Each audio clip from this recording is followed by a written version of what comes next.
Data very instructive. It shows at a minimum record-breaking surging among Latino voters in several different battleground states. Let's take a look here. 89% up in Florida from 2008. Florida has over 50% turnout already, and the polls are just opening there. 79% Latinos are up in early voting in North Carolina. 144% in Georgia. That's an important pink state there. So, and that's since 2012. Some are saying there could be a specific reason behind the numbers. Take a listen. They're bringing drugs, they're bringing crime, they're rapists, and some, I assume, are good people. Somebody's doing the raping, Don. I mean, you know, somebody's doing the, you're saying it's women being raped. Well, who's doing the raping? This judge is giving us unfair rulings. We're building a wall. He's a Mexican. We're building a wall between here and Mexico. We will build a great wall, and Mexico will pay for the wall 100%. So is that what it's about? Let's debate with our CNN political commentators. We've got Corey Lewandowski, former Trump campaign manager, and Christine Quinn, Hillary Clinton supporter, vice chair of the New York State Democratic Party. The reason that we've seen a softening in wall talk and a softening in the anger towards immigrants that Trump was voicing early on, is it because you guys know that this group can hurt you?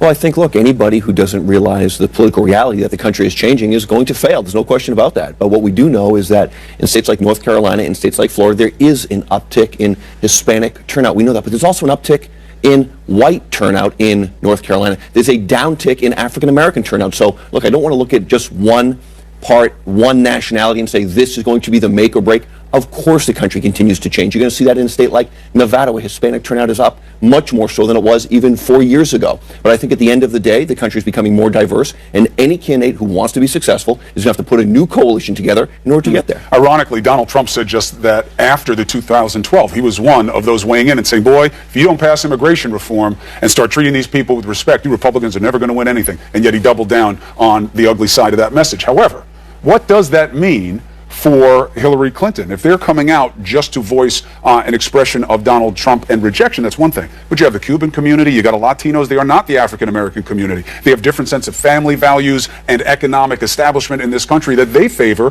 which could create a different break. They won't be 95-5 the way African Americans are. Maybe it's 80-20. Maybe it's 78-22. What does that mean? Well, I think clearly for today, Election Day, we know that the vast majority of Latino and Hispanic voters who are turning out in support of Clinton. Is part of that because Donald Trump has been vile and racist? Yes. But part of that is also about Hillary's support for the community, her work with community, and her history of fighting for women and children.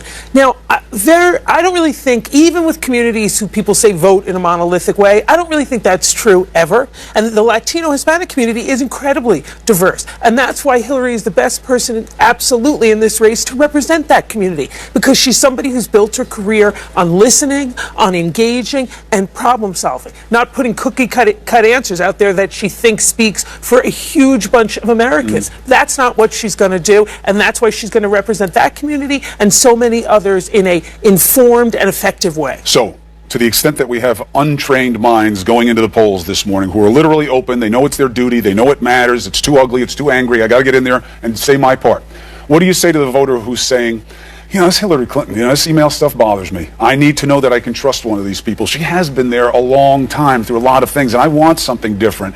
Why is Hillary Clinton the choice for that person? Well, I would say a couple reasons. I mean, I've known Hillary Clinton and had the great honor and privilege of calling her a mentor and working with her for 20 years. And this may sound like one of those spin tactics, but it is true that there have been almost 30 years of groups and entities and people attacking her and attacking her husband. I can tell you personally, Hillary Clinton's the person who has called me on every birthday since we've met, on every gay pride. When I've had bad political moments, she's the first one to call and say, call me if you need me, keep your chin up. She's somebody who cares about people deeply. And as president, that's going to be her focus. Women and children and how to make this country better. And she has, you know, there's a discussion of change. And change just for change's sake isn't good. You can change and go in the wrong direction and get profoundly lost in a way that will hurt this country.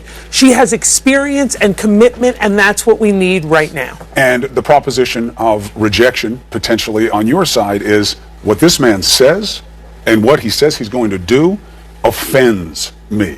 And I don't believe that he is one of the working class. He's a billionaire and he's never done anything for that group. But I do want something different. I don't like the status quo.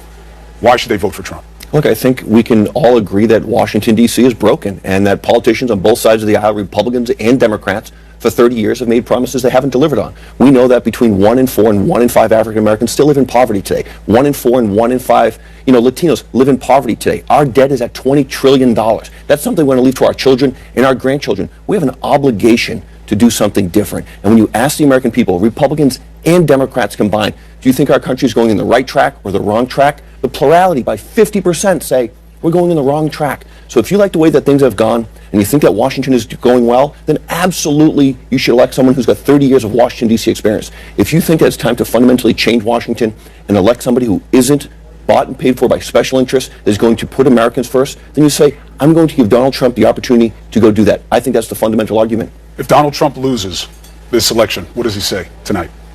Look, I think you have to see what the outcome is. I think what we see right now is that if he loses. Sure, look, if it's a decisive loss, and I don't think that's going to be the case. Nobody can question it. He loses. Hypothetically, what does he do? I don't think that's going to be the case, but I think what he's going to say, and what I would counsel him to say is, this has been a historic movement, and you can never give up. He has brought people together that have been outside the political process for a long time. Let me say this. When Barack Obama was first elected, I was a Romney guy. I said, look, but you want to support the President of the United States, and you want hope. And if Donald Trump doesn't win tonight, I'm going to be devastated, disappointed. I put a lot of time and effort into that campaign. But let me say this. The country always comes back, regroups, and does what's the best. And you know what? Same question to you. If Hillary Clinton loses, what does she say tonight? She says, congratulations, Mr. Trump, and I'm here ready to help you in any way to lead the country. She'll accept the results, and I think that's a stark and important contrast between the two candidates. What Corey said is not what Donald Trump has said. Not at all. He said he'll accept the results if he wins. He doesn't hold the foundation and real meaning of this country. He doesn't hold it close to his heart by saying he won't follow that commitment. The three most powerful words and amorphous words in our language. We will see, because you could argue whoever loses